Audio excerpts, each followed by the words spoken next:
¿Cuánto vale una madre para sus hijos? ¿Un estorbo? ¿Una herencia?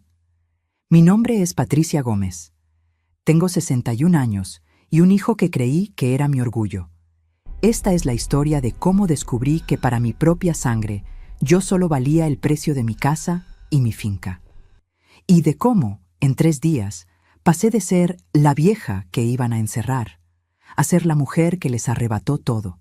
Para el viernes, la vieja ya está internada y la casa y la finca quedan a nuestro nombre. Esas fueron las palabras que leí en el celular de mi hijo a las 3:42 de la madrugada. Palabras que destrozaron 40 años de sacrificio en un solo segundo. Porque la vieja era yo, la que lo parió, la que trabajó como mula para darle educación, la que vendió la cosecha para pagarle su boda. Y él me iba a encerrar en un psiquiátrico. Eran las 3:42 de la madrugada cuando mis pies descalzos tocaron el piso frío de baldosas. La garganta me ardía de sed, esa sed que solo conocemos los que ya pasamos de los 60 y tomamos tantas pastillas que la boca se nos reseca como tierra sin lluvia. Me levanté despacio, con cuidado de no despertar el dolor en las rodillas que ya es mi compañero de todas las noches, y caminé por el pasillo oscuro de esta casa que construí con Eduardo hace 35 años. La luz de la cocina estaba apagada, pero había un brillo azulado que me llamó la atención. El celular de Andrés, mi hijo, estaba sobre la mesa, boca arriba, iluminando las baldosas con esa luz fantasmal que tienen estos aparatos.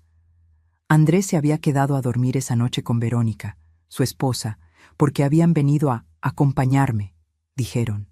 Yo me sentía tan agradecida, tan tonta. Tomé el vaso, abrí la llave del agua. El sonido del chorro llenando el vidrio era lo único que se escuchaba, además del canto de los grillos afuera y el zumbido lejano del refrigerador.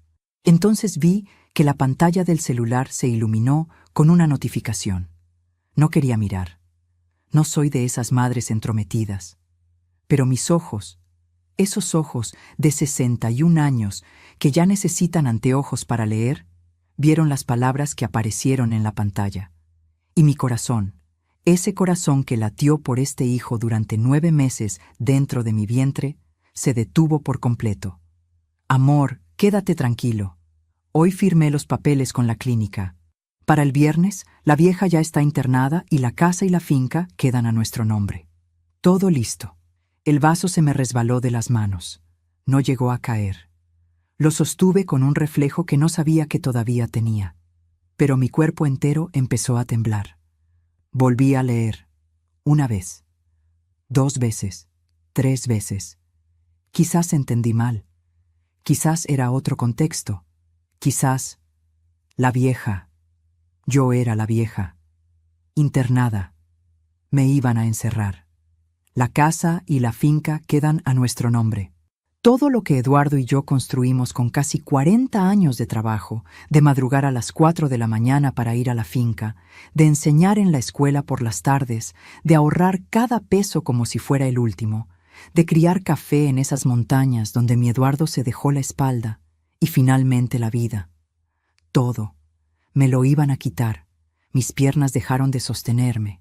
Me senté en la silla de la cocina, la misma silla donde Eduardo se sentaba a tomar el tinto en las mañanas, la misma donde Andrés se sentaba de niño a hacer las tareas mientras yo preparaba la cena. Las lágrimas no salieron. Fue algo peor. Fue un vacío en el pecho, como si me hubieran arrancado algo desde adentro. Escuché pasos en el pasillo. Apagué rápido la pantalla del celular. Lo dejé exactamente como estaba. Me levanté, llené el vaso de agua, me lo tomé despacio, con las manos temblando. Cuando Verónica apareció en la puerta de la cocina, con su pijama de seda y su cara de preocupación, yo ya estaba caminando de regreso a mi cuarto. «Suegra, ¿está bien?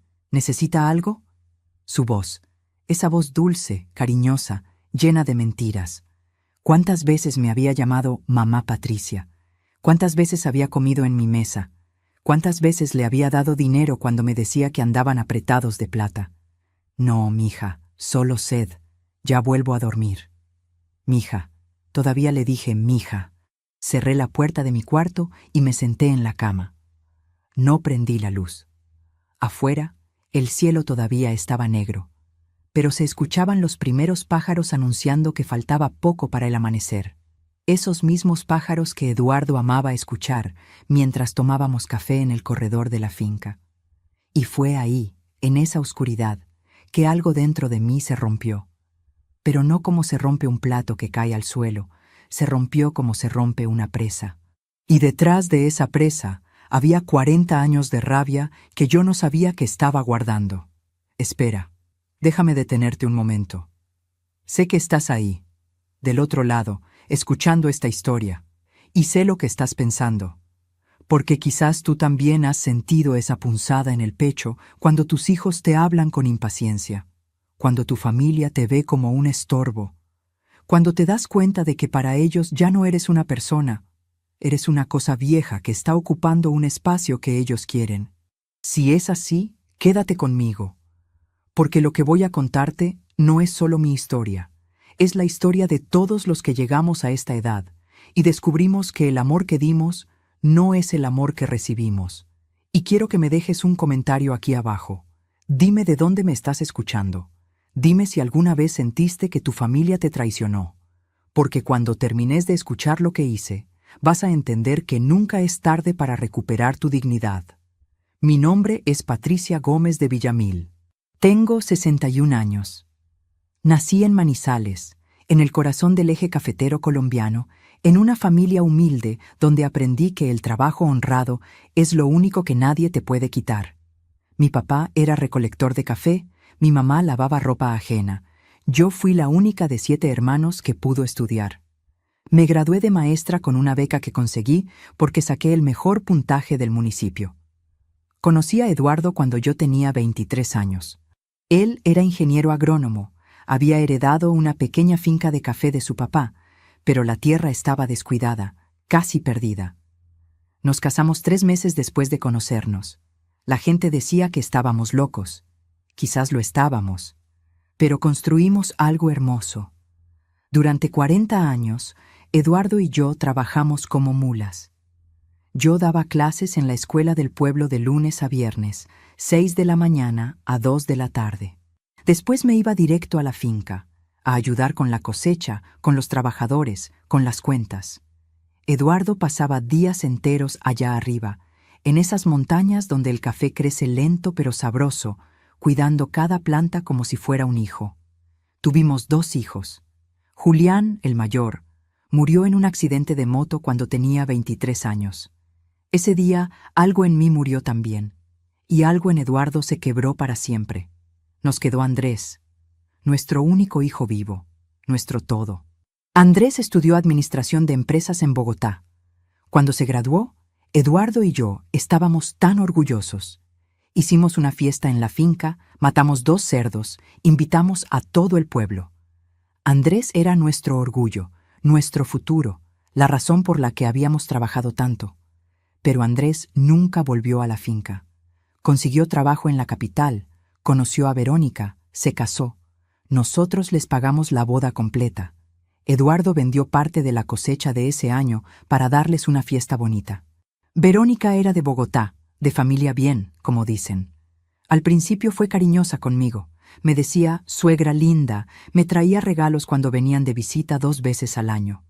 Hace 5 años, Eduardo se enfermó. Cáncer de pulmón. Nunca fumó un cigarrillo en su vida, pero dicen que fue por los químicos que usábamos en la finca en los años viejos, cuando no sabíamos que eso hacía daño. Duró 8 meses. 8 meses viéndolo consumirse en una cama de hospital, viendo cómo ese hombre fuerte que cargaba bultos de 60 kilos se volvía piel y hueso. Andrés vino 2 veces en esos 8 meses. 2 veces. Verónica vino una sola vez, se quedó media hora, dijo que el hospital le daba cosa. Cuando Eduardo murió, llegaron para el entierro. Andrés lloró. Yo creí que eran lágrimas de dolor. Ahora sé que quizás eran lágrimas de impaciencia. Después del entierro, me quedé sola en esta casa. Sola con la finca, con las tierras, con el trabajo. Los primeros meses fueron horribles. Me levantaba y olvidaba que Eduardo ya no estaba. Ponía 2 tazas de café. Hablaba sola creyendo que él me iba a contestar desde el corredor. pero seguí trabajando. Contraté a don Hernán, un administrador bueno que conocía a Eduardo desde niño, para que manejara la finca. Yo iba 3 veces por semana a supervisar. Seguí cobrando mi pensión de maestra. Tenía mis ahorros. No era rica, pero tenía dignidad. Tenía mi casa, tenía mi tierra. Andrés empezó a llamarme más seguido. Al principio me alegraba. «Mamá, ¿cómo estás? Te extraño. Deberías venir a Bogotá a quedarte con nosotros unos días». Yo iba. Me quedaba en el cuarto de huéspedes de su apartamento. Verónica me trataba bien, pero yo notaba las miradas. Notaba cómo contaba los días que yo estaba ahí. Notaba cómo suspiraba cuando yo decía que me quedaba una semana más. Después empezaron las conversaciones sobre la finca. «Mamá, eso es mucho trabajo para vos. ¿Por qué no la vendés? Te venís a vivir con nosotros a Bogotá. Aquí vas a estar más tranquila, más acompañada». Yo decía que no. Esa finca era de Eduardo. Era mi vida. Era lo único que me quedaba de él, de nosotros, de 40 años de matrimonio. Hace 3 meses, Andrés vino con una propuesta diferente. «Mamá, pasá la finca y la casa a mi nombre. Es solo por impuestos, para proteger el patrimonio. Si te pasa algo, todo se va en trámites legales. Así queda en familia, seguro». Yo dudé. Algo en mi estómago me dijo que no. Pero era mi hijo, mi único hijo vivo. ¿Cómo iba a desconfiar de mi propia sangre? Le dije que lo iba a pensar. Hace un mes empezaron a decir que yo estaba mal de la cabeza, que me olvidaba de las cosas, que repetía historias. Verónica le decía a todo el mundo que estaba preocupada por la suegra, que a veces se confunde, pobrecita, la edad. Andrés llamaba y me hacía preguntas extrañas. «Mamá, ¿te acordás qué día es hoy? ¿Tomaste tus pastillas? ¿Cerraste bien la puerta?» Yo tengo 61 años, no 90. Estoy perfectamente lúcida. Me olvido de las cosas a veces, como todo el mundo. Pero ellos estaban construyendo una mentira, y yo era demasiado ingenua para verlo. Hasta esta noche. Volví a esa cocina oscura. Me quedé sentada en la silla, mirando el celular de Andrés sobre la mesa. La pantalla estaba negra otra vez, pero yo todavía veía las palabras brillando en mi mente. Para el viernes, la vieja ya está internada. Hoy era martes. Me quedaban 3 días. 3 días antes de que mi propio hijo me encerrara en un psiquiátrico y se quedara con todo lo que Eduardo y yo construimos con nuestras manos. Con nuestro sudor, con nuestra vida. Sentí que no podía respirar. El pecho se me apretó, el aire no me entraba. Por un momento pensé que me estaba dando un infarto. Pensé, qué conveniente para ellos. Me muero aquí, en mi propia cocina, y ni siquiera tienen que internarme. Pero no. Mi corazón seguía latiendo. Fuerte, furioso. Me levanté. Fui a mi cuarto. Abrí el cajón de la mesita de noche y saqué mi laptop vieja, esa que Andrés me había regalado hace 2 años diciendo, «Mamá, tenés que modernizarte». Qué irónico. Me iba a modernizar, sí, pero no como él esperaba. Me senté en la cama, abrí la computadora. Mis manos temblaban tanto que casi no podía escribir, pero entré a mi correo. Entré al banco. Entré a los archivos donde Eduardo había dejado todos los documentos de la finca, de la casa, de las cuentas. Afuera empezó a aclarar. El cielo se puso gris, después rosado, después naranja. Escuché a los gallos cantar. Escuché los pasos de Andrés y Verónica levantándose, yendo al baño, hablando en voz baja en su cuarto. Yo no dormí, no comí, no me moví de esa cama. A las 6:28 de la mañana, cuando Andrés tocó mi puerta para ver cómo había amanecido mamita, yo ya había vaciado las 3 cuentas bancarias. Ya había llamado a mi abogado de toda la vida, don Mauricio, y dejado un mensaje urgente. Ya había enviado correos a don Hernán con instrucciones muy precisas. Ya había descargado todos los documentos que necesitaba. Cuando abrí la puerta, Andrés me vio con los ojos rojos, sin dormir, todavía en pijama, con el pelo suelto y la cara sin lavar. Y sonrió. Esa sonrisa, como si estuviera viendo a una vieja loca, inofensiva, fácil de manipular. «Mamá, ¿estás bien? Te ves cansada». Lo miré a los ojos. Esos ojos que fueron los primeros que vi cuando nació. Esos ojos que se iluminaban cuando yo llegaba a buscarlo a la escuela. Esos ojos que lloraron en el entierro de su hermano, en el entierro de su papá. Esos ojos que ahora solo veían pesos, propiedades, herencia. Estoy bien, mijo. Solo un poco de insomnio. Mijo. Todavía le dije mijo. Pero por dentro, yo ya no era su mamá. Por dentro, yo ya era otra persona. Por dentro, yo era una mujer de 61 años que acababa de descubrir que el amor no siempre es suficiente y que la sangre, a veces, no significa nada. Esa mañana de martes, Andrés y Verónica desayunaron en mi cocina como si nada. Yo les preparé huevos revueltos con arepa, les serví café recién hecho, les puse mantequilla y queso en la mesa. Mis manos temblaban mientras cortaba el pan, pero ellos no se dieron cuenta, o no quisieron darse cuenta. «Mamá, estás muy pálida. ¿Segura que estás bien?», preguntó Andrés con esa voz de preocupación que ahora me sonaba tan falsa. «Sí, mijo, es solo que dormí mal». Verónica me miró por encima de su taza de café. Esos ojos. Ahora que sabía la verdad, podía ver la frialdad detrás de la sonrisa. «Suegra, quizás debería ir al médico. A nuestra edad hay que cuidarse». Nuestra edad. Ella tenía 38 años. Yo 61. Pero ella ya me estaba metiendo en el mismo saco de las viejas que estorban. Se fueron a las 9 de la mañana. Andrés me abrazó en la puerta. Ese abrazo que antes me llenaba el corazón, ahora me daba náuseas. «Mamá, te llamo mañana. Cuídate mucho y pensá en lo que te dije de los papeles. Sí, es por tu bien. Por mi bien. Qué fácil es destruir a alguien usando el amor como excusa». Los vi subir al carro, un Toyota último modelo que yo les había ayudado a dar la cuota inicial hace 2 años. Les había dado 8 millones de pesos, para que no tengan que endeudarse tanto, mijo, para que arranquen bien. Esperé a que el carro desapareciera por la esquina. Entonces cerré la puerta, me apoyé contra ella, y lloré por primera vez desde las 3 de la mañana. Lloré todo lo que no había llorado en esas horas. Lloré por Eduardo, que se había matado trabajando para darle un futuro a este hijo. Lloré por Julián, mi hijo muerto, que a pesar de todos sus defectos nunca me hubiera hecho algo así. Lloré por mí, por la tonta que fui, por todos los años que me sacrifiqué creyendo que el amor de madre era suficiente. Pero no lloré mucho tiempo, porque tenía trabajo que hacer.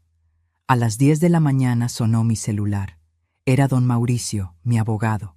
Le había dejado un mensaje de voz a las 6 de la mañana, urgente. Él había sido abogado de Eduardo por 20 años.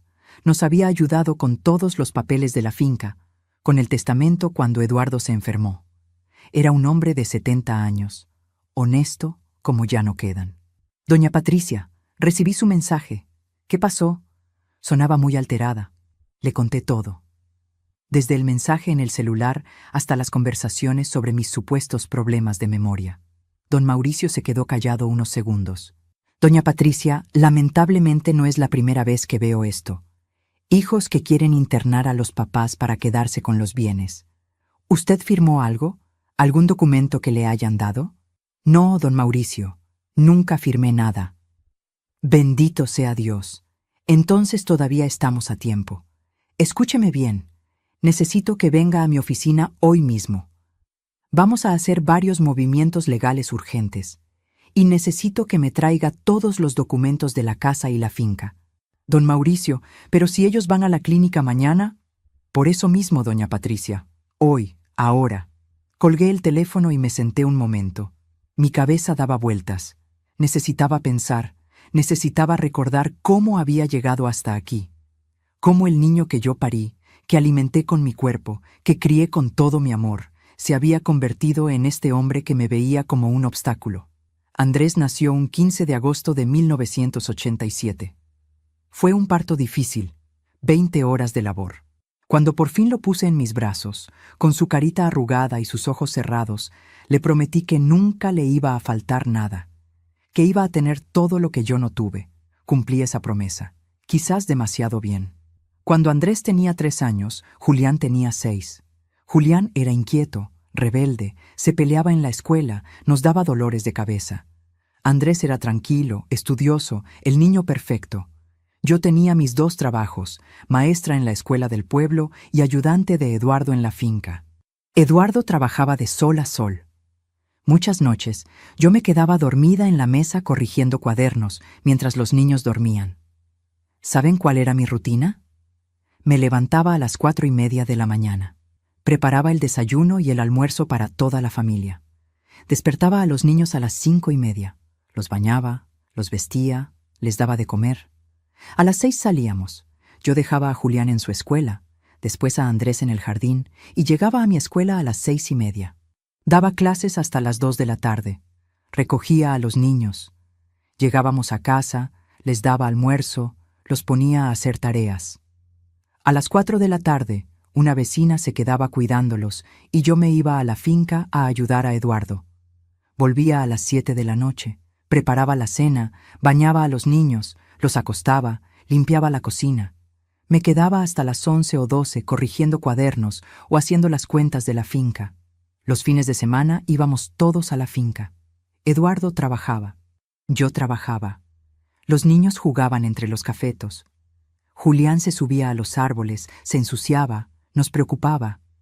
Andrés se quedaba cerca de mí, tranquilo, ayudándome a recoger los granos de café maduros, pidiéndome que le explicara todo. Cuando Julián murió, Andrés tenía 17 años. Acababa de entrar a la universidad en Bogotá. Volvió corriendo para el entierro. Estuvo conmigo toda la semana, consolándome, ayudándome con Eduardo que estaba destruido. Mamá, yo no te voy a fallar. Yo voy a hacer que te sientas orgullosa, te lo prometo. Y yo le creí. Andrés se graduó con honores. Nosotros fuimos a su graduación. Lloramos de orgullo cuando subió al escenario. Eduardo estaba tan feliz que se gastó el dinero de 2 meses de cosecha en la fiesta que le hicimos. Matamos 2 cerdos, trajimos músicos, invitamos a 200 personas. Andrés llevó a Verónica ese día. Era la primera vez que la conocíamos. Verónica era bonita, elegante, de esas mujeres que se ven en las revistas. Venía de una familia de Bogotá, su papá era médico, su mamá psicóloga. Cuando me saludó, me miró de arriba abajo. Yo llevaba mi mejor vestido, pero era de tela barata, comprado en el mercado del pueblo. Ella llevaba un vestido que se veía caro, zapatos de tacón, maquillaje perfecto. Mucho gusto, señora Patricia. Andrés me ha contado mucho de usted. Esa fue nuestra primera conversación. Educada, fría. Eduardo me dijo esa noche: esa muchacha no es de nuestro mundo, Patty. Ojalá Andrés sepa lo que hace. Pero yo no quise ver los signos. Mi hijo estaba enamorado. ¿Quién era yo para juzgar? Se casaron un año después. La familia de Verónica quería hacer la boda en Bogotá, en un club social elegante. Nosotros no teníamos ese dinero, pero Eduardo insistió. Es nuestro único hijo vivo, Patty. Merece una boda bonita. Vendimos parte de la cosecha. Pedimos un préstamo al banco. Gastamos 50 millones de pesos en esa boda. 50 millones que nos tomó 3 años pagar. La boda fue hermosa. Yo lloré toda la ceremonia. Andrés se veía tan guapo con su smoking. Verónica estaba radiante con su vestido blanco que costaba más que todo mi guardarropa junto. Los papás de ella invitaron a sus amigos importantes. Nosotros invitamos a la familia del pueblo, a don Hernán, a los trabajadores de la finca. 2 mundos diferentes en el mismo salón. Después de la boda, Andrés y Verónica se fueron a vivir a un apartamento en Bogotá. Él consiguió trabajo en una empresa de publicidad. Ella trabajaba en una galería de arte. Empezaron su vida. Y nosotros volvimos a la finca, a pagar las deudas, a seguir trabajando. Al principio, Andrés llamaba todas las semanas. Mamá, ¿cómo estás? ¿Cómo está papá? ¿Cómo va la cosecha? Venían a visitarnos cada 2 o 3 meses. Verónica se quejaba del calor, de los mosquitos, de lo lejos que quedaba todo. Pero sonreía, comía mi comida, me decía: suegra, qué rico cocina. Después las llamadas fueron cada 15 días, las visitas cada 6 meses, las excusas: mamá, estamos muy ocupados con el trabajo. Mamá, Vero tiene un evento importante. Mamá, No pudimos conseguir el fin de semana libre. Entonces Eduardo se enfermó. Cáncer de pulmón, etapa 4. El doctor nos lo dijo en enero del 2021. 6 meses, quizás un año si responde bien al tratamiento. Llamé a Andrés llorando. Mijo, tu papá está muy enfermo. Necesitamos que vengas. Vino 2 semanas después. Se quedó 3 días. Habló con los doctores. Me ayudó con algunos papeles del seguro. Abrazó a Eduardo. Papá, vas a estar bien. Eres fuerte. Pero yo vi en sus ojos que no lo creía. Eduardo duró 8 meses. 8 meses de quimioterapias que no sirvieron de nada. 8 meses viéndolo perder peso, perder pelo, perder las ganas de vivir. 8 meses en los que yo dormía en una silla al lado de su cama de hospital, en los que vendí parte de la finca para pagar los tratamientos que el seguro no cubría, en los que rogaba a Dios que me diera fuerzas. Andrés vino 2 veces en esos 8 meses. La primera vez se quedó un fin de semana. La segunda vez vino porque Eduardo estaba en sus últimos días. Llegó con Verónica. Ella entró al cuarto de hospital, vio a Eduardo conectado a las máquinas, se puso pálida. Andrés, yo te espero afuera. Esto me pone muy mal. Media hora después, se fue. Andrés se quedó esa noche. A la mañana siguiente, él también se fue. Mamá, tengo que volver a Bogotá, pero cualquier cosa me llamas. Eduardo murió 3 días después. Yo estaba sola con él, sosteniendo su mano, viéndolo dar su último respiro. El amor de mi vida, mi compañero de 40 años. Llamé a Andrés. Él lloró por teléfono. Llegó al día siguiente para el entierro. En el funeral había mucha gente. Todo el pueblo vino. Los trabajadores de la finca. Los exalumnos míos. Don Hernán lloró como un niño. Andrés estuvo a mi lado todo el tiempo, sosteniéndome, porque yo no podía ni caminar. Después del entierro, cuando todos se fueron, Andrés se quedó conmigo esa noche. Estábamos sentados en el corredor de la casa, en silencio. Yo miraba las montañas donde estaba la finca, las montañas que Eduardo tanto amaba. Mamá, ¿vas a estar bien? No lo sé, mijo. ¿Querés que me quede unos días más? Quería decirle que sí. Quería pedirle que se quedara, que no me dejara sola. Pero vi la hora en su reloj. Vi cómo miraba su celular cada 5 minutos. Vi la impaciencia en sus ojos. No, mijo, anda tranquilo, yo voy a estar bien. Mentira, no iba a estar bien. Pero una madre no le pide a un hijo que se quede si el hijo quiere irse. Se fue al día siguiente temprano. Los meses siguientes fueron los más oscuros de mi vida. Me levantaba y olvidaba que Eduardo estaba muerto. Preparaba café para 2. Ponía 2 platos en la mesa. Hablaba sola creyendo que él me iba a contestar. Adelgacé 10 kilos, dejé de pintarme, dejé de arreglarme el pelo. Don Hernán venía a visitarme y me encontraba en pijama a las 3 de la tarde, sin haber comido, llorando en la cama. Doña Patricia, tiene que reaccionar. Don Eduardo no hubiera querido verla así. Pero don Eduardo no estaba, y yo no sabía cómo seguir sin él. Andrés llamaba cada semana. Mamá, ¿cómo estás? Yo le decía que bien, porque no quería preocuparlo. No quería ser una carga. Hasta que un día, 6 meses después de la muerte de Eduardo, Andrés llegó de sorpresa con Verónica. Mamá, nos preocupás, te venimos a buscar. Te vas a quedar con nosotros en Bogotá unos meses. Fue la primera vez que fui a quedarme con ellos por más de una semana. Me quedé 2 meses. Dormía en el cuarto de huéspedes. Trataba de no molestar. Limpiaba la casa mientras ellos trabajaban. Cocinaba la cena para cuando llegaran. Intentaba ser útil, pero yo sentía que estorbaba. Verónica nunca me decía nada, pero yo la escuchaba hablar por teléfono con sus amigas. Sí, la suegra está aquí. No, no sé cuánto más se va a quedar. Está pasando el duelo, pobrecita. Pobrecita. Como si yo fuera una niña. Como si fuera inválida. Volví a mi casa a los 2 meses. Andrés no quería dejarme ir. Mamá, quédate más tiempo. Pero yo sabía que Verónica quería su espacio de vuelta. De regreso en mi casa, decidí que tenía que seguir adelante. Volví a la finca. Don Hernán me recibió con los brazos abiertos. Doña Patricia, qué bueno que volvió. La finca la necesita. Yo la necesito. y encontré un propósito otra vez. La finca, el legado de Eduardo. Pero entonces empezaron las llamadas de Andrés con las propuestas. Que vendiera la finca, que me fuera a vivir con ellos, que les pasara los papeles para proteger el patrimonio. Y yo, tonta de mí, casi les creo. Hasta anoche. Ahora, sentada en mi sala ese martes por la mañana, con el teléfono en la mano después de hablar con don Mauricio, me di cuenta de algo. Los signos siempre estuvieron ahí. La frialdad de Verónica desde el principio. Las visitas cada vez más espaciadas. La impaciencia de Andrés cuando yo hablaba mucho. Las excusas para no venir cuando Eduardo estaba muriendo. No fue algo que pasó de repente. Fue algo que se construyó durante años. Y yo no quise verlo porque era más fácil creer que mi hijo me amaba. Soy mi celular otra vez. Era Andrés. Mamá, se me olvidó decirte, mañana voy a pasar por ahí como a las 3 de la tarde. Tengo que recoger unos papeles que dejé en el cuarto. ¿Vas a estar? Papeles. Qué casualidad. El día que Verónica iba a firmar con la clínica. Sí, mi hijo, aquí voy a estar. Perfecto, mamá. Nos vemos mañana. Te quiero. Te quiero. Esas palabras que antes me llenaban el corazón, ahora me sonaban huecas. Colgué el teléfono. Me levanté.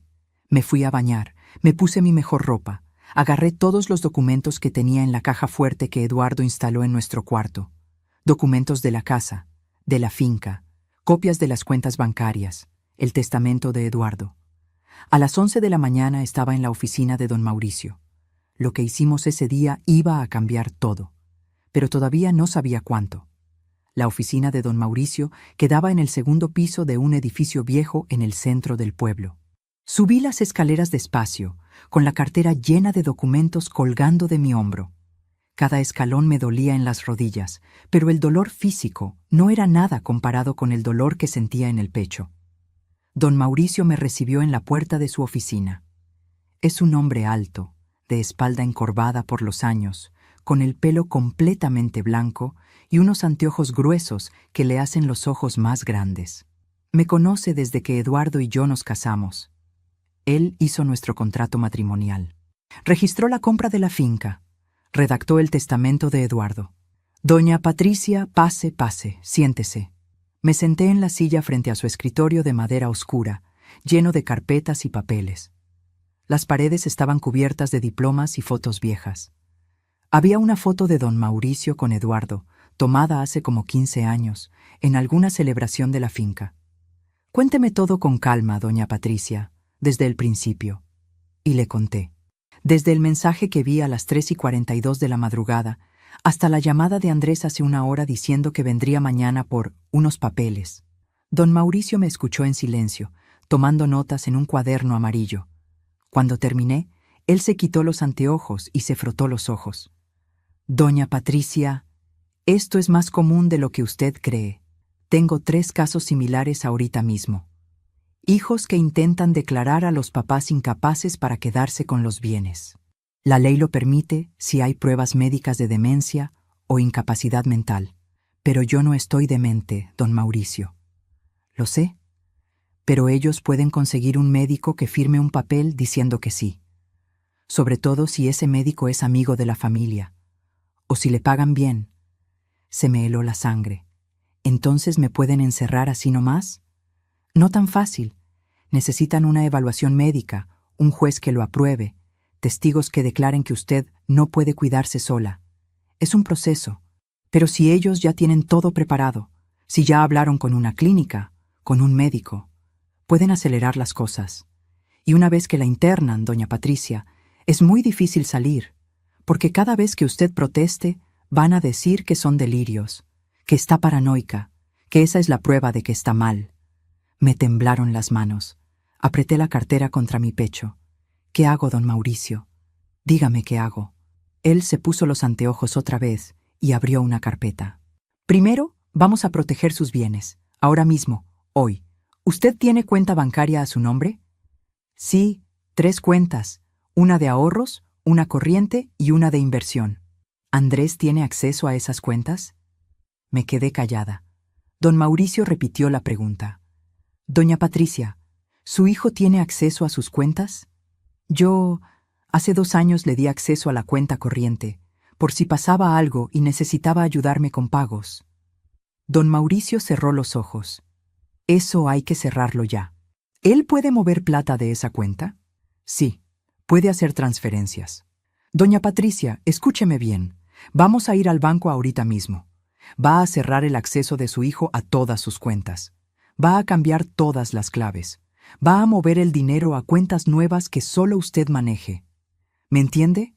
Asentí, pero algo dentro de mí se resistía. Don Mauricio, pero él es mi hijo. Si hago eso, se va a dar cuenta que yo sé. ¿Y qué prefiere, doña Patricia? ¿Que se dé cuenta o que la encierren y le quiten todo? Tenía razón. Por supuesto que tenía razón. Fuimos al banco. Eran las 12 del mediodía y hacía un calor horrible. El sol pegaba en la calle empedrada y yo sentía que me iba a desmayar. Pero seguí caminando. En el banco, la gerente era Lucy, una exalumna mía. Cuando me vio entrar con don Mauricio, se levantó de su escritorio. Doña Patricia, qué gusto verla. ¿En qué le puedo ayudar? Don Mauricio habló por mí. Lucy, doña Patricia necesita hacer unos cambios urgentes en sus cuentas. Necesita privacidad total. Lucy nos llevó a una oficina privada. Cerró la puerta. Don Mauricio explicó la situación. Vi cómo la cara de Lucy se iba poniendo seria, después triste, después enojada. Doña Patricia, no puedo creer que Andrés le haga esto. Yo lo conozco desde chiquito. Yo tampoco puedo creerlo, Lucy. Pero es la verdad. Lucy movió la cabeza. Bueno, vamos a protegerla. ¿Qué necesita? En las siguientes 2 horas hicimos lo siguiente. Cerramos el acceso de Andrés a mi cuenta corriente. Cambié todas las claves de todas mis cuentas. Abrí 2 cuentas nuevas en otro banco, uno que quedaba en el pueblo vecino. Transferí todo el dinero de las cuentas viejas a las nuevas. Todo. Hasta el último peso. Cuando Lucy me mostró el saldo total que estaba moviendo, casi me caigo de la silla. 238 millones de pesos. Entre los ahorros de toda mi vida, la pensión acumulada, la venta de parte de la finca que había hecho para los tratamientos de Eduardo y la plata que Eduardo dejó, 238 millones de pesos que Andrés y Verónica creían que iban a ser de ellos el viernes. Lucy, esto tiene que quedar en absoluto secreto. Si alguien pregunta, si mi hijo llama, si alguien viene, no pueden dar información. Doña Patricia, yo la cuidé cuando estaba en 3º de primaria. Usted me enseñó a leer. Nadie va a saber nada, se lo prometo. Salimos del banco a las 3 de la tarde. Hacía más calor todavía. Don Mauricio me agarró del brazo. Bien, eso fue lo primero. Ahora volvamos a mi oficina. Tenemos que trabajar en los papeles de la casa y la finca. De regreso en su oficina, don Mauricio sacó las escrituras de la casa y la finca que yo había llevado. Doña Patricia, estas propiedades están a su nombre, solo su nombre. Eduardo se las dejó en el testamento. ¿Correcto? Sí. ¿Usted firmó alguna vez algo autorizando a Andrés a vender, hipotecar o transferir estas propiedades? No, nunca. Perfecto. Entonces no puede hacer nada sin su firma. Pero para estar más seguros, vamos a hacer algo más. Vamos a redactar un poder especial donde usted autoriza solo a una persona de confianza a manejar estos bienes en caso de que usted quede incapacitada. ¿Tiene alguien de confianza absoluta? Pensé. ¿Quién? Ya no tenía a Eduardo. No tenía hermanos vivos. No tenía familia cercana además de Andrés. Don Hernán, el administrador de la finca. Perfecto. Vamos a hacer un poder especial a nombre de don Hernán y vamos a registrarlo hoy mismo en la notaría. Así, si Andrés intenta hacer algo, va a encontrarse con que no puede, que la autoridad legal la tiene otra persona. Mientras don Mauricio redactaba el documento, mi celular sonó. Era Andrés otra vez. «Mamá, ¿almorzaste? ¿Estás bien?» La voz cariñosa, la preocupación falsa. «Sí, mijo. Comí un sanduche». Mentira. No había comido nada en 24 horas. «Bueno, mamá, acordate que mañana voy por ahí. ¿Querés que te lleve algo de Bogotá?» «No, mijo, no necesito nada». Otra mentira. Necesitaba un hijo que me quisiera de verdad. Pero eso no se compra en Bogotá. Colgué. Don Mauricio me miraba. ¿Ese era él? Sí. ¿Le dijo algo? Que mañana viene. Don Mauricio asintió. Mañana va a ser interesante, pero usted va a estar preparada. Terminamos los documentos a las 5 de la tarde. Fuimos a la notaría. Registramos el poder especial. Llamamos a don Hernán y le explicamos la situación. Don Hernán no podía creerlo. Doña Patricia, ese muchacho, yo lo vi crecer. ¿Cómo puede hacerle esto? No lo sé, don Hernán, pero pasa. Usted sabe que cuenta conmigo para lo que sea. Yo cuidé a don Eduardo como a un hermano, y la voy a cuidar a usted también. Cuando salí de la notaría eran las 6 de la tarde. Don Mauricio me acompañó hasta la parada de buses. Doña Patricia, usted hizo lo correcto. Ahora sus bienes están protegidos. Mañana cuando venga Andrés, no le diga nada. Actúe normal, no le demuestre que usted sabe. Espere a ver qué hace él. ¿Y si me quiere llevar al médico? ¿Si me quiere llevar a la clínica? No vaya. Diga que no se siente bien, que le duele algo. Invente cualquier excusa, pero no salga de su casa con él. Y si insiste mucho, me llama. Yo voy para allá inmediatamente. Asentí. Me subí al bus. Durante todo el trayecto de regreso a casa, iba mirando por la ventana, viendo pasar las montañas, los cafetales, el paisaje que tanto amaba, el paisaje por el que Eduardo y yo trabajamos 40 años. Y ahí, en ese bus viejo y lleno de gente que volvía del trabajo, fue cuando finalmente lo sentí. La rabia, no la tristeza, no el dolor, no la decepción, la rabia pura, rabia contra Andrés por traicionarme, rabia contra Verónica por manipularlo, o quizás por confirmar lo que él ya era, rabia contra mí misma por ser tan ingenua, por sacrificarme tanto, por creer que el amor de madre era suficiente, pero sobre todo, rabia por todas las cosas que había cedido en mi vida, por todas las veces que me puse al final de la lista, por todos los años que trabajé sin descanso, por todas las noches que me dormí en una silla del hospital mientras Eduardo se moría y mi hijo no venía, por todas las veces que tragué orgullo, que sonreí cuando quería llorar, que me callé cuando quería gritar. Basta. La palabra apareció en mi mente como un trueno. Basta. No más. Llegué a casa a las 7 de la noche. La casa estaba oscura, silenciosa. Prendí las luces, me preparé un té. Me senté en el corredor donde Eduardo y yo nos sentábamos todas las tardes a ver el atardecer. Y ahí, tomando ese té, con el aire fresco de la montaña en la cara, tomé una decisión. No me iba a quedar callada esperando a que me destruyeran. No iba a ser la vieja sumisa que se deja hacer lo que sea. No iba a dejar que mi hijo y su esposa se quedaran con todo lo que Eduardo y yo construimos. Iba a pelear, pero no como ellos esperaban. No con gritos ni con dramas. Iba a pelear en silencio, con inteligencia, con frialdad. Iba a hacer lo que ellos estaban planeando hacerme a mí, pero al revés. Entré a la casa, prendí mi computadora, abrí mi correo, le escribí a don Mauricio. Don Mauricio, necesito que mañana prepare un documento más. Quiero cambiar mi testamento. Quiero quitar a Andrés como heredero único. Quiero dividir todo entre don Hernán, Lucy del banco y una fundación para niños huérfanos del pueblo en nombre de Eduardo. Andrés no se queda con nada. Mandé el correo. Después abrí otro correo nuevo. Le escribí a cada persona que había sido importante en mi vida. A mis ex colegas maestras, a los trabajadores de la finca, a los vecinos del barrio. Les conté todo.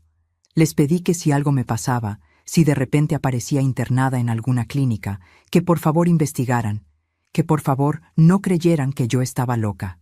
Mandé 15 correos esa noche. Después saqué mi celular.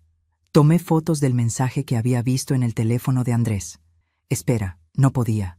Ya no tenía acceso a su teléfono, pero recordaba cada palabra. Las escribí textual en un documento. Puse la fecha, la hora, el lugar, todo. Guardé el documento en la nube. Lo mandé por correo a don Mauricio. Hice 3 copias de respaldo. A las 11 de la noche, cuando terminé todo, me di cuenta que llevaba más de 30 horas sin dormir y sin comer bien. Me preparé una sopa. Me la tomé despacio. Me bañé. Me puse el pijama. Pero antes de acostarme, hice una cosa más. Abrí el cajón donde Eduardo guardaba su reloj, el reloj que su papá le había dado cuando cumplió 20 años. Un reloj de oro viejo, que ya no funcionaba bien, pero que Eduardo amaba. Me lo puse en la muñeca. Me quedaba grande, pero me hacía sentir que Eduardo estaba conmigo. Eduardo, donde estés, dame fuerzas, porque mañana empieza la guerra, y la voy a ganar, por vos, por mí, por los 40 años que construimos juntos. Me acosté, apagué la luz, y por primera vez en 24 horas dormí. Pero no fue un sueño tranquilo. Soñé con Andrés de niño. Soñé con el día que nació. Soñé con todas las noches que me desvelé cuidándolo cuando estaba enfermo. Soñé con su graduación. Soñé con su boda. Y soñé con el mensaje en su celular. La vieja ya está internada. Me desperté a las 6 de la mañana del miércoles, el día que Verónica iba a firmar los papeles con la clínica. El día que Andrés iba a venir a mi casa por unos papeles. Me levanté, me arreglé, me puse un vestido bonito, me pinté los labios, me peiné el pelo. Si iban a venir a llevarme, me iban a encontrar lúcida, arreglada, fuerte. No iban a encontrar a una vieja loca. Iban a encontrar a Patricia Gómez de Villamil, maestra jubilada, viuda de Eduardo Villamil, propietaria de una finca de café y una casa en el pueblo. Iban a encontrar a una mujer que no se iba a dejar destruir. A las 9 de la mañana sonó mi celular. Era don Mauricio.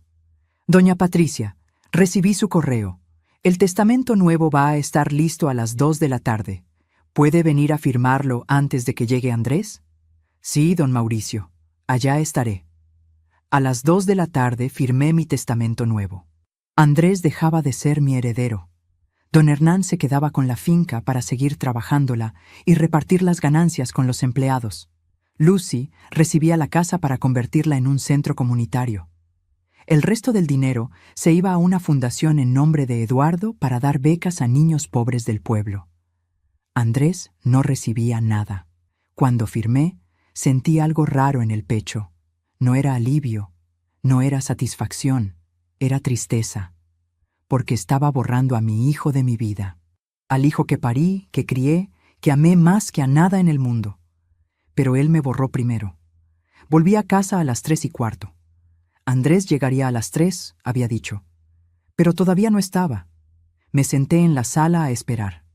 A las 3:30 escuché un carro parqueando afuera. Me asomé por la ventana. Era Andrés. Pero no venía solo. Venía con Verónica. Y con otra persona. Un hombre que no conocía, con un maletín. Se me heló la sangre. Tocaron la puerta. Respiré hondo. Abrí. Mamá, hola. Mirá, te trajimos una visita. Andrés entró primero, sonriendo. Esa sonrisa que yo conocía tan bien, la que usaba desde niño cuando quería conseguir algo.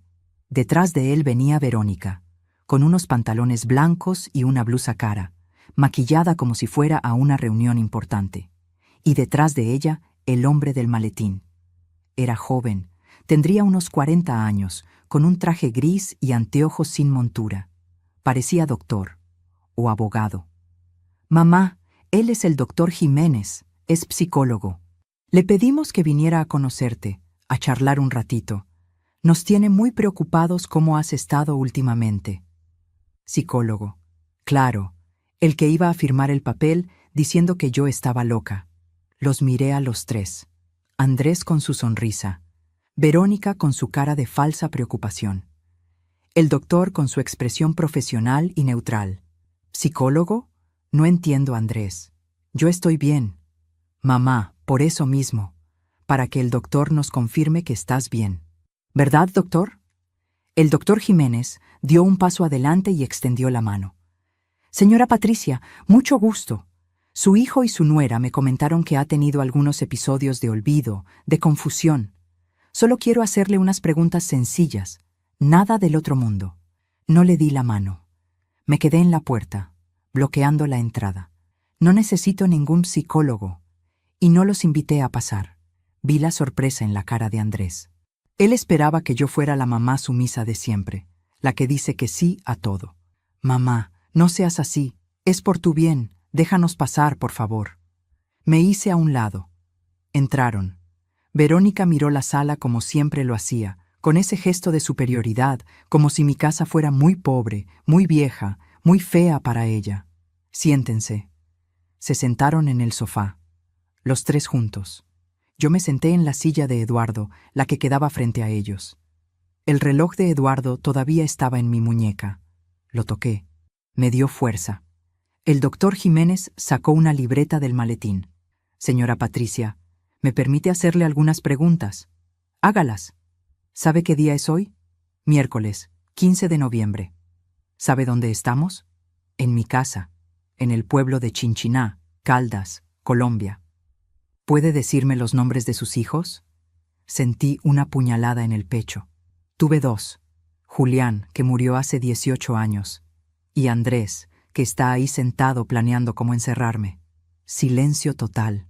El doctor Jiménez levantó la vista de su libreta. Andrés se puso pálido. Verónica abrió la boca. «¿Perdón?», dijo el doctor. «Escuchó bien, doctor. Mi hijo y su esposa quieren internarme en una clínica psiquiátrica para quedarse con mi casa y mi finca». ¿Eso no le contaron cuando lo contrataron? Andrés se levantó del sofá. «Mamá, ¿de qué estás hablando? ¿Ves, doctor? Esto es exactamente lo que le decíamos. Tiene delirios, paranoia». Me levanté yo también. Los miré fijo a los ojos. ¿Delirios? Leí el mensaje de Verónica, Andrés. El martes a las 3 de la madrugada, en tu celular que dejaste en la cocina. Para el viernes, la vieja ya está internada y la casa y la finca quedan a nuestro nombre. ¿Eso también es un delirio? La cara de Andrés pasó de pálida a roja. Verónica se quedó congelada. El doctor Jiménez nos miraba a todos, confundido. Yo... Mamá, no sé de qué mensaje hablas. Estabas dormida. Quizás soñaste... No soñé nada. Vi el mensaje, palabra por palabra. Y sé exactamente lo que estaban planeando. Hoy Verónica iba a firmar los papeles con la clínica. Mañana me iban a traer al doctor para que me evaluara. El viernes me iban a internar. Y después, con el certificado médico de incapacidad, se iban a quedar con todo. Verónica finalmente habló. Su voz ya no era dulce. Era fría, cortante. «Andrés, vámonos. Tu mamá está peor de lo que pensábamos». Pero Andrés no se movió. Me miraba con una expresión que nunca le había visto. Miedo mezclado con rabia. «Mamá, aunque hubieras visto algún mensaje, lo malinterpretaste. Nosotros solo queremos cuidarte. Estás mayor, estás sola. No podés manejar todo esto vos sola». Tengo 61 años, Andrés. No 90. Estoy perfectamente capaz de manejar mi vida. El doctor Jiménez guardó su libreta. Se levantó. Disculpen, pero creo que aquí hay una situación familiar que va más allá de una evaluación psicológica. Yo no puedo estar en medio de esto. No, doctor, espere. Verónica se levantó también, agarrándolo del brazo. Es que ella está confundida. Necesitamos esa evaluación, por favor. El doctor se soltó. Señora, la señora Patricia está lúcida, orientada en tiempo y espacio, y claramente tiene un conflicto con ustedes. Pero eso no es enfermedad mental. Lamento, pero no puedo ayudarlos. Y se fue. Salió de mi casa. Escuchamos su carro arrancando. Quedamos los tres solos. Andrés se dejó caer en el sofá. Se agarró la cabeza con las manos. Verónica me miró con un odio que ya ni siquiera intentaba ocultar. Usted lo arruinó todo. Yo no arruiné nada, Verónica. Ustedes arruinaron todo cuando decidieron traicionarme. ¿Traicionarla? Por favor. Usted no iba a hacer nada con esta casa. Se iba a pudrir aquí sola. Nosotros le íbamos a dar un mejor uso al dinero. No era el dinero de ustedes. Andrés es su único hijo. Todo esto le va a tocar a él de todas formas cuando usted se muera. Solo estábamos adelantando lo inevitable. Andrés seguía con la cabeza entre las manos, sin decir nada. «Levanta la cara, Andrés. Mírame». Lo dije con una voz que no reconocí. Una voz dura, fría, la voz de Eduardo cuando ponía orden en la finca. Andrés levantó la cara. Tenía los ojos rojos. Decime vos, con tus palabras. ¿Me ibas a internar? ¿Me ibas a encerrar como a una loca para quedarte con mi plata? Se quedó callado unos segundos. Después suspiró. No era así, mamá. No tan cruel como suena. Solo íbamos a llevarte a una clínica bonita, con buenos cuidados, donde estuvieras tranquila. Y sí, íbamos a manejar tu dinero porque vos no sabés hacerlo bien. Gastás en cualquier cosa, le das plata a cualquiera. ¿Gastar en cualquier cosa? ¿Cómo en tu educación? ¿Cómo en tu boda? ¿Cómo en los tratamientos de tu papá? Mamá, no es lo mismo. ¿No es lo mismo? Explícame, Andrés. Explícame cómo no es lo mismo. Verónica interrumpió. A ver, seamos honestos. Usted ya vivió su vida. Ya tuvo su matrimonio, su tiempo. Ahora nosotros tenemos derecho a vivir bien también. Y ese dinero, esa finca, esa casa, nos ayudarían a nosotros a tener un mejor futuro, a emprender, a vivir sin deudas. La miré, esta mujer que comió en mi mesa, que durmió en mi casa, que lloró en mi hombro cuando tuvo un aborto hace 3 años y yo la cuidé por 2 semanas. ¿Sabes qué, Verónica? Siempre supe que eras fría, pero nunca pensé que fueras tan hija de puta. Nunca había dicho una mala palabra en mi vida. Eduardo me hubiera mirado con sorpresa, pero no estaba Eduardo para verme, y yo ya no era la misma Patricia. Verónica se puso roja. ¿Así me va a hablar? ¿Después de todo lo que yo aguanté? ¿Las visitas a este pueblo horrible? ¿Escuchar sus historias repetidas? ¿Fingir que me importaba su vida aburrida? Verónica, basta. Andrés finalmente habló, pero su voz sonaba cansada, derrotada. No, Andrés, ya basta de fingir. Tu mamá ya sabe todo. ¿Para qué seguir mintiendo? Verónica me miró directo a los ojos. Sí, planeamos internarte. Sí, íbamos a quedarnos con el dinero, porque lo necesitamos, porque tenemos deudas que usted ni se imagina, porque Andrés perdió su trabajo hace 6 meses y yo apenas gano lo suficiente para pagar el arriendo, porque estamos desesperados. Miré a Andrés. ¿Perdiste tu trabajo hace 6 meses? ¿Y nunca me dijiste? ¿Para qué te iba a decir, mamá? ¿Para que te preocuparas? ¿Para que me juzgaras? No te iba a juzgar, te iba a ayudar, como siempre te ayudé. No queríamos tu lástima, queríamos lo que nos corresponde. No les corresponde nada, nada de esto es de ustedes, es mío, lo trabajé yo, lo trabajó tu papá.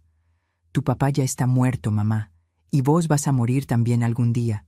¿Para qué querés tanto dinero? ¿Para dejárselo a quién? ¿A los vecinos? ¿A don Hernán? Me quedé callada un momento. Después sonreí. No una sonrisa feliz, una sonrisa triste. Tenés razón, Andrés. Voy a morir algún día, pero no hoy, y no encerrada en una clínica. Y respondiendo a tu pregunta, sí, se lo voy a dejar a don Hernán, a Lucy del banco, a una fundación en nombre de tu papá. Cambié mi testamento ayer. Vos no heredás nada. El silencio que siguió fue absoluto. Se podía escuchar el tic-tac del reloj de pared, el canto de los pájaros afuera, la respiración agitada de Andrés. ¿Qué? Lo que escuchaste. Firmé un testamento nuevo ayer a las 2 de la tarde. Todo queda para otras personas. Vos no recibís ni un peso. Andrés se levantó de golpe. No podés hacer eso. Soy tu hijo. Y vos ibas a encerrarme. ¿Cuál es peor? Podemos impugnar ese testamento, decir que estabas bajo presión, que estabas confundida. Intentalo. Don Mauricio lo redactó. Tengo testigos. Estaba perfectamente lúcida. Y tengo copias del mensaje que leí en tu celular. Tengo correos enviados a 20 personas contando lo que planeaban. Tengo mis cuentas bancarias cambiadas, con claves nuevas que vos no conocés. Tengo un poder legal firmado dándole control de mis bienes a don Hernán en caso de incapacidad. Hice todo eso en menos de 24 horas. ¿Te parece que estoy confundida? Vi cómo la rabia se iba de la cara de Andrés. En su lugar quedó algo peor: desesperación. Mamá, no hagas esto, por favor. Estamos desesperados. Tenemos deudas de 80 millones de pesos. El banco nos va a quitar el apartamento si no pagamos en 2 meses. Necesitamos ese dinero. Deberían haber pensado en eso antes de planear internarme. Somos tu familia. La familia no se traiciona. Verónica agarró su cartera. Andrés, vámonos. Esto es una pérdida de tiempo. Vamos a hablar con un abogado. Tiene que haber forma de revertir esto. Pero Andrés no se movió. Me miraba con una expresión que partía el corazón. Una mezcla de rabia, tristeza, vergüenza. ¿Por qué, mamá? Después de todo lo que hicimos por vos, todo lo que hicieron por mí. Ilumíname, Andrés. ¿Qué hicieron exactamente?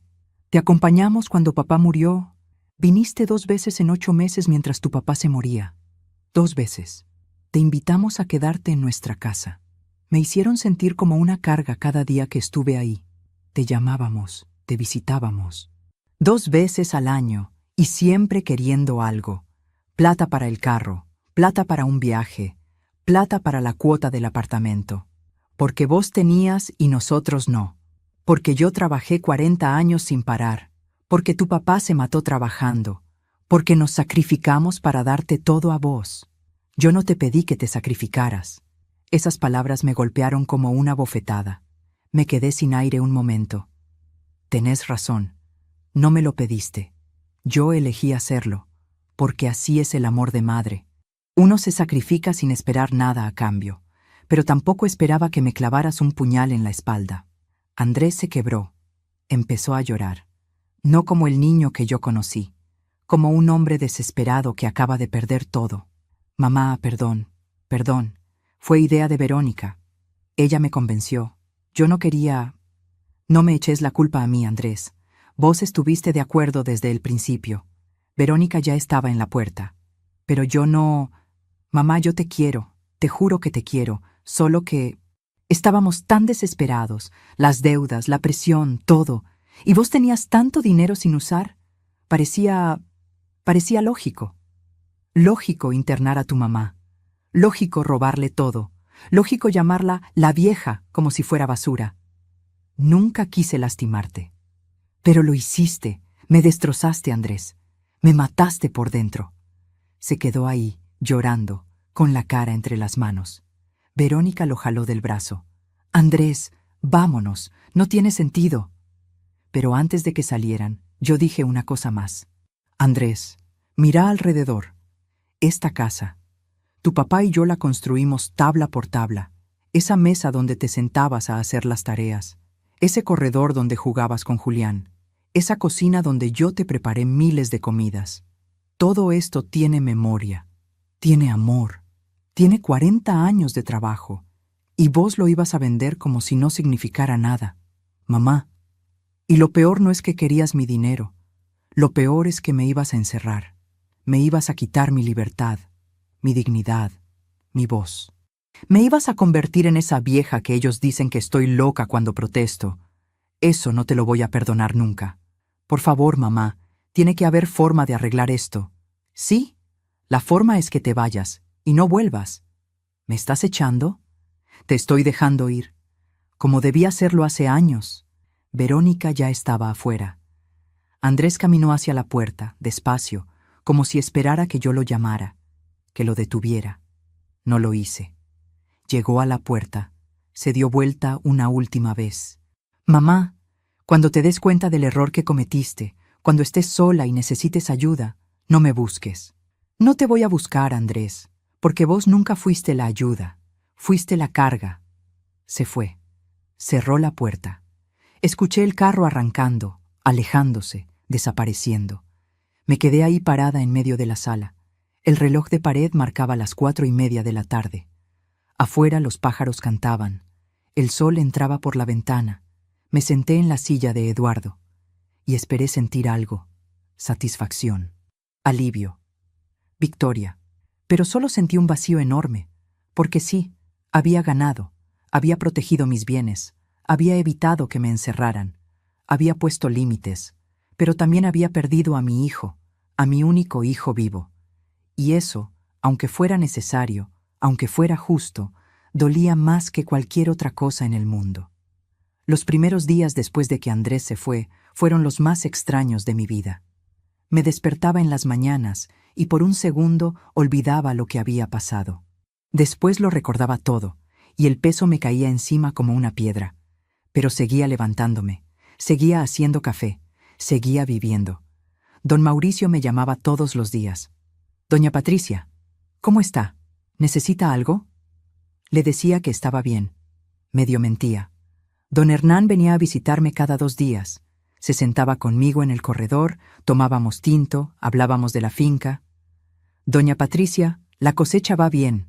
Los muchachos preguntan por usted. ¿Cuándo va a subir?» La finca. Hacía una semana que no iba. «Mañana voy, don Hernán». Y fui.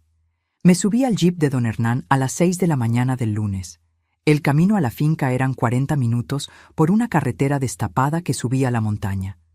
A medida que subíamos, el aire se hacía más fresco, el verde más intenso. Los cafetales se extendían por las laderas como un mar verde. Cuando llegamos a la finca, los trabajadores estaban ya en la labor. Eran 12 personas que llevaban años con nosotros. Algunos desde los tiempos de Eduardo.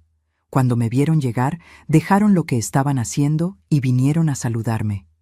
«Doña Patricia, qué bueno verla. La extrañábamos». Baudilio, el más viejo, me abrazó. «Don Eduardo estaría orgulloso de verla aquí, doña Pati». Fuerte como siempre. Fuerte. Yo no me sentía fuerte, me sentía rota. Pero sonreí. Pasamos el día revisando las plantas, mirando la cosecha, haciendo cuentas. Don Hernán me mostró los números. La finca estaba produciendo bien. Este año íbamos a tener una buena ganancia. «¿Y qué vamos a hacer con la plata, doña Patricia?» Pensé un momento. Antes, todo era para ahorrar, para dejarle a Andrés, para el futuro. Pero ya no había futuro con Andrés. Ya no había a quién dejarle nada.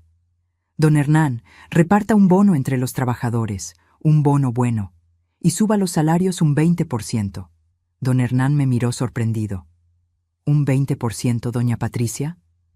«Sí. Esta gente ha trabajado con nosotros por años. Es hora de que vean los frutos». Cuando les dimos la noticia a los trabajadores, algunos lloraron. Baudilio me abrazó otra vez. «Doña Pati, que Dios la bendiga. Usted y don Eduardo siempre han sido buenas personas con nosotros». Esa noche volví a casa más liviana. No feliz, pero más liviana. Lucy del banco también venía a visitarme. Llegaba después del trabajo, a las 6 de la tarde, con pan fresco del pueblo. Nos sentábamos a tomar café. «Doña Patricia, ¿ha sabido algo de Andrés?» «Nada, ni una llamada». «¿Y usted ha intentado llamarlo?» «No». «¿Piensa hacerlo?» Me quedé callada. La verdad era que todas las noches agarraba el celular, buscaba su nombre, me quedaba mirando el botón de llamar, pero no lo presionaba. «No sé, Lucy, parte de mí quiere, parte de mí dice que sería volver a lo mismo. Doña Patricia, ¿puedo preguntarle algo? ¿Usted se arrepiente? De haberlo enfrentado, de haber cambiado el testamento, de todo». Pensé mucho antes de responder. «No me arrepiento de protegerme. Me arrepiento de haber llegado a este punto. Me arrepiento de no haber puesto límites antes, de haberle dado todo sin enseñarle el valor del trabajo, de haberlo salvado siempre en vez de dejarlo caer y aprender». Lucy asintió. «Mi mamá siempre dice que el amor sin límites cría hijos sin respeto». Tenía razón. Pasaron 2 semanas, 3, un mes. Andrés no llamaba. Yo tampoco, pero otros sí llamaron. Una tarde sonó el teléfono. Era un número que no conocía. «¿Doña Patricia?» «Sí. ¿Quién habla?» «Soy Mariana, la hermana de Verónica». Se me heló la sangre. ¿Por qué me llamaba la cuñada de Verónica? ¿Qué necesita? «Doña Patricia, sé que no nos conocemos, pero necesitaba llamarla. Verónica me contó todo lo que pasó, y quiero que sepa que no todos en mi familia pensamos igual que ella». «¿Ah, no?» «No. Lo que planearon hacer fue horrible, imperdonable. Yo se lo dije a Verónica. Me peleé feo con ella. No le hablo desde hace 2 semanas. ¿Y por qué me llama?» «Porque quería que supiera que Andrés y Verónica están muy mal. Perdieron el apartamento. El banco se los quitó la semana pasada. Se tuvieron que mudar a un cuarto alquilado en un barrio de invasión. Verónica tuvo que vender todas sus carteras caras, su ropa de marca. Andrés está trabajando de mensajero en una aplicación, en moto. Sentí una punzada en el pecho. Mi hijo, trabajando de mensajero, viviendo en un cuarto alquilado. ¿Y me cuenta esto para que me sienta mal? No, doña Patricia. Se lo cuento para que sepa que las acciones tienen consecuencias. Ellos creyeron que podían tomar atajos, aprovecharse de usted, y ahora están pagando el precio. Quizás esto les enseñe algo. Colgamos. Me quedé con el teléfono en la mano. Andrés en moto, repartiendo paquetes. El hijo que estudió administración de empresas. El hijo al que le pagamos universidad privada, boda costosa, cuota inicial del apartamento. Parte de mí quería llamarlo, decirle que volviera, que todo estaba perdonado, darle dinero para que saliera de ese hueco. Pero otra parte de mí, la parte que había aprendido a poner límites, dijo no. No era mi problema. Él eligió este camino. Esa noche escribí en mi diario. Hacía años que no escribía, desde que Eduardo murió. Pero esa noche necesitaba sacar las palabras de adentro. Eduardo, no sé si hice bien. Nuestro hijo está sufriendo. Está pagando por lo que hizo, sí. Pero sigue siendo nuestro hijo. ¿Qué harías vos? ¿Lo perdonarías? ¿Le darías otra oportunidad? ¿O harías lo mismo que yo? No hubo respuesta. Nunca la hay cuando uno habla con los muertos. Pero esa noche soñé con Eduardo. Estábamos en la finca, jóvenes otra vez. Él me abrazaba. Pati, hiciste lo que tenías que hacer. Ahora tenés que vivir, por vos, no por nadie más. Me desperté llorando, pero eran lágrimas diferentes. No de dolor, de liberación. Los días siguientes empecé a hacer cosas que nunca había hecho, cosas para mí. Contraté a una muchacha del pueblo, Sofía, para que viniera 2 veces por semana a ayudarme con la limpieza de la casa. Doña Patricia, ¿pero para qué? Si usted puede hacerlo sola. Podía, pero ya no quería. Ya había limpiado suficiente en 61 años. Me inscribí en un grupo de caminata de la parroquia. Todas las mañanas, a las 6, un grupo de señoras del pueblo salíamos a caminar por 1 hora. Al principio me costaba seguirles el ritmo, pero de a poco fui mejorando. Y las conversaciones eran lindas. Hablábamos de todo. De los hijos, de los nietos, de los maridos vivos y muertos, de las novelas, de la política. Me compré ropa nueva. Fui a Manizales, a un centro comercial, y entré a tiendas que antes me parecían muy caras. Me probé vestidos, blusas, zapatos. La vendedora, una muchacha joven, me decía: «Señora, ese color le queda hermoso. ¿Se lo lleva?» Me lo llevé. Y otros 3 más. Gasté 1 millón de pesos en ropa. 1 millón.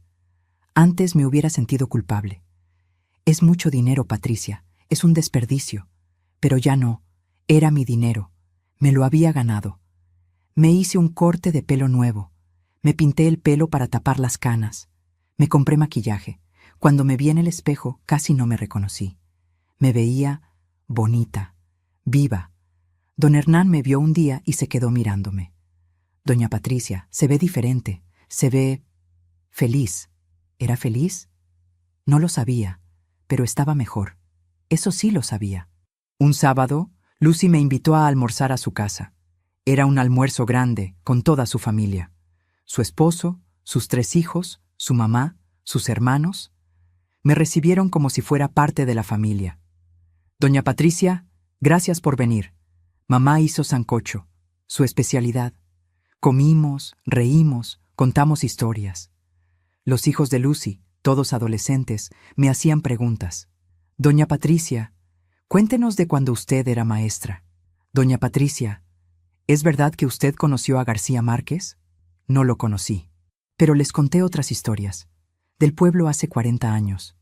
De Eduardo, de la finca. Cuando me fui, ya era de noche. Lucy me acompañó al bus. Doña Patricia, quiero que sepa algo. Usted es como una segunda mamá para mí. Cuando firmó ese testamento dejándome la casa, lloré. No porque quisiera la casa, sino porque usted confió en mí, y le prometo que voy a hacer algo hermoso con ella. Un lugar donde la gente del pueblo pueda reunirse, aprender, crecer. La abracé. Lucy, vos sos la hija que nunca tuve. Pasaron 2 meses más. Era enero. Año nuevo. El primer año nuevo sin Eduardo, sin Andrés. Las señoras del grupo de caminata me invitaron a pasar el 31 con ellas. Hicimos una cena en la casa de doña Emperatriz, la más anciana del grupo. Tenía 82 años y más energía que todas nosotras juntas. Doña Patricia, este año que viene tiene que ser su año, el año de vivir para usted. Brindamos con sidra a las 12, nos abrazamos. Lloramos y reímos al mismo tiempo. Volví a casa a la 1 de la mañana, cansada pero contenta. Y ahí, en el corredor de mi casa, hice algo simbólico. Agarré la silla de Eduardo, esa silla donde él se sentaba todas las tardes, esa silla que yo nunca me había atrevido a usar porque era de Eduardo. La moví, la puse al lado de mi silla, ya no enfrente, al lado, y me senté en mi silla, la que siempre fue mía. Miré las montañas, las estrellas, la luna.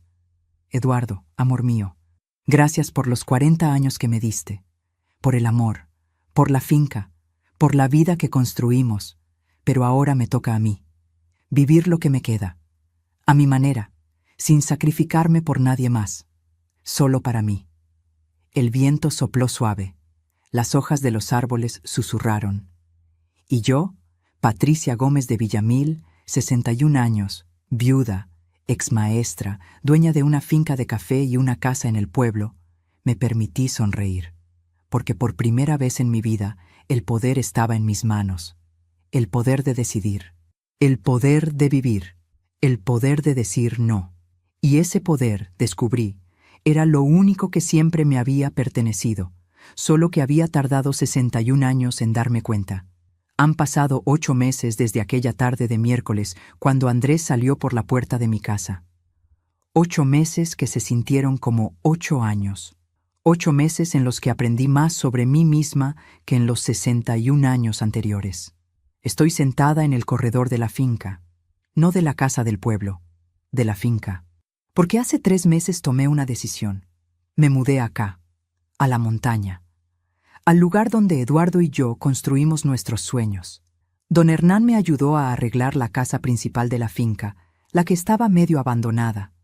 Pintamos las paredes de un amarillo suave. Compramos muebles nuevos. Instalamos una cocina moderna. Ahora la casa tiene ventanas grandes que dejan entrar el sol de la mañana y el aire fresco de la montaña. Todas las mañanas me levanto a las 5:30. No porque tenga que hacerlo, sino porque quiero. Preparo café con los granos de nuestra propia cosecha. Me siento en este corredor y veo el amanecer pintando las montañas de naranja y rosado. Los pájaros cantan, los trabajadores llegan y me saludan. Buenos días, doña Pati. Ya no soy la doña Patricia formal. Soy doña Pati, la que trabaja al lado de ellos, la que se ensucia las manos, la que se ríe con sus chistes, la que comparte el almuerzo con ellos bajo la sombra de los árboles. La finca está mejor que nunca. Con los nuevos salarios, los trabajadores están más motivados. Producimos más. Vendemos mejor. Este año tuvimos las mejores ganancias en 10 años. Y yo, por primera vez en mi vida, me estoy quedando con parte de esas ganancias. No todo va a ahorros para el futuro. Parte va a vivir el presente. Me compré un carro. Nada lujoso. Un campero usado pero en buen estado. Aprendí a manejar. Sí, a los 61 años aprendí a manejar. Don Hernán me enseñó. Me gritaba cada vez que me pasaba de revoluciones, pero lo logré. Ahora bajo al pueblo cuando quiero. Voy a Manizales cuando se me da la gana. Soy libre. Las señoras del grupo de caminata suben a visitarme los fines de semana. Les encanta la finca. Hacemos caminatas por los cafetales. Cocinamos juntas. Nos sentamos a ver el atardecer con una copa de vino.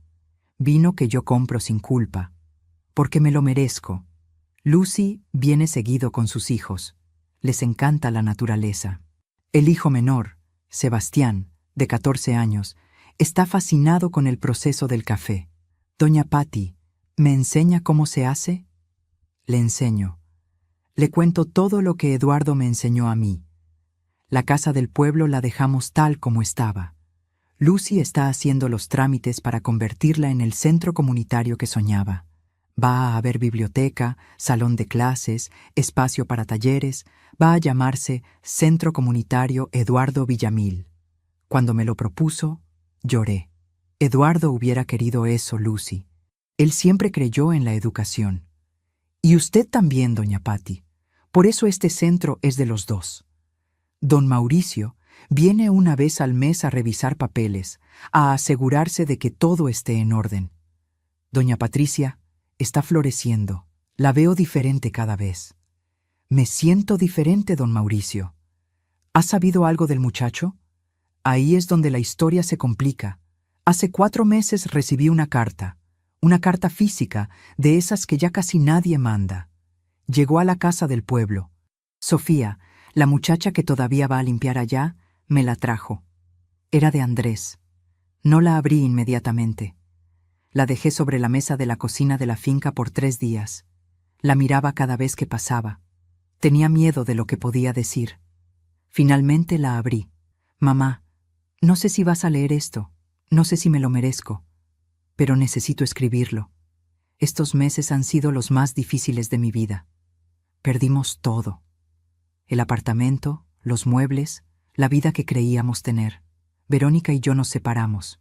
Ella se fue para donde la familia. Yo estoy viviendo en un cuarto alquilado, trabajando en lo que salga. He hecho domicilios en moto, he cargado bultos en una bodega, he limpiado oficinas de noche. Trabajos que antes me parecían indignos. Ahora entiendo que no hay trabajo indigno. Lo indigno fue lo que te hice. Mamá, no te pido que me perdones. No te pido dinero. Solo quiero que sepas que por fin entendí. Entendí el valor del trabajo. Entendí lo que vos y papá hicieron por mí. Entendí que me diste todo, y yo solo quise más. Soy un cobarde. Soy un mal hijo. Pero estoy intentando ser mejor persona. Estoy yendo a terapia. Estoy aprendiendo. Sé que quizás nunca puedas perdonarme, pero quería que supieras que te pienso todos los días y que lamento todo, todo. Tu hijo, Andrés. Lloré cuando terminé de leer. Lloré por el hijo que perdí.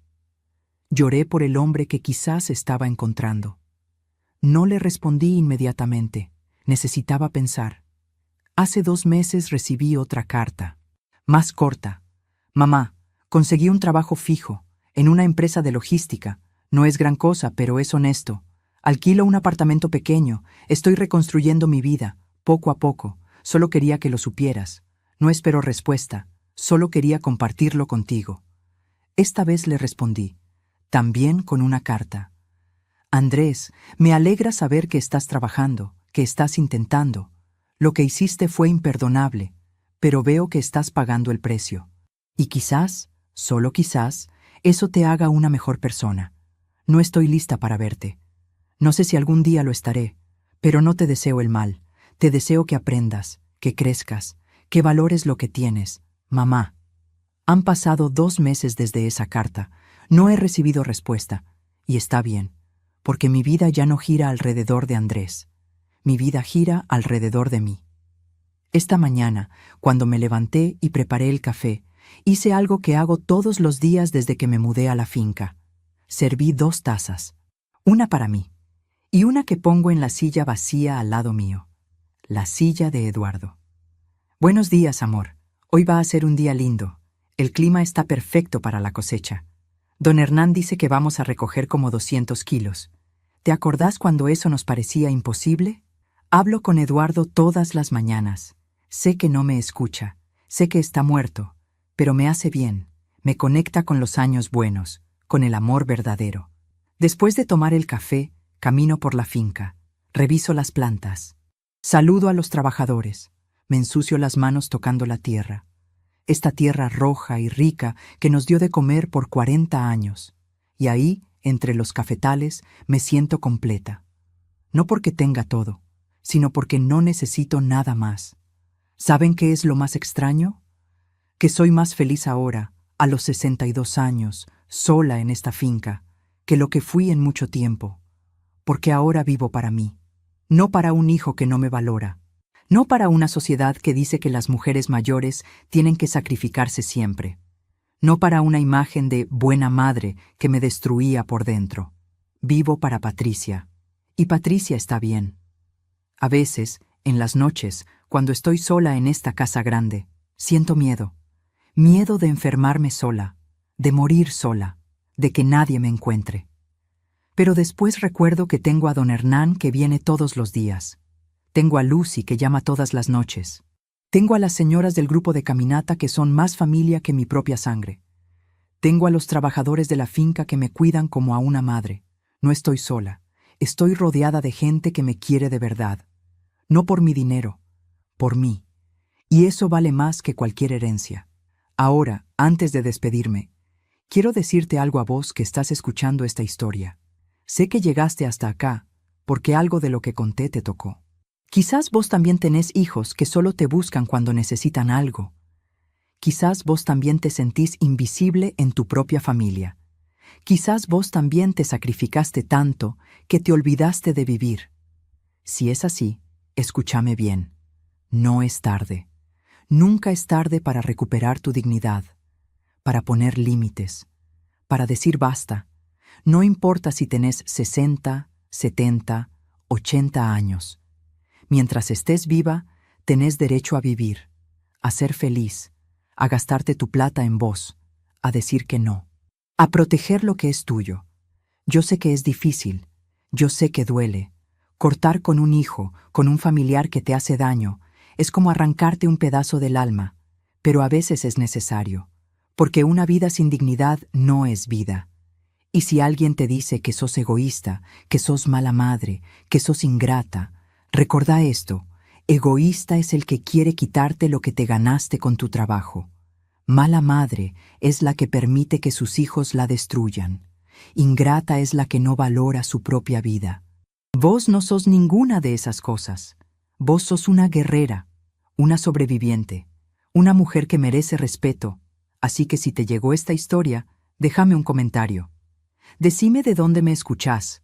Contame tu historia, porque tu historia puede ayudar a otra persona que está pasando por lo mismo. Y si te sirvió lo que escuchaste, compartí este video, mandáselo a esa amiga, a esa prima, a esa vecina que sabes que necesita escucharlo. Y suscríbete al canal, porque voy a seguir contando historias. Historias de gente como vos y como yo. Gente que llegó a la tercera edad y descubrió que la vida apenas empieza cuando dejás de vivir para otros y empezás a vivir para vos. Me llamo Patricia Gómez de Villamil. Tengo 62 años. Soy dueña de una finca de café en las montañas de Caldas, Colombia. Soy viuda. Soy ex maestra. Y soy, por primera vez en mi vida, completamente libre. Y vos también podés serlo.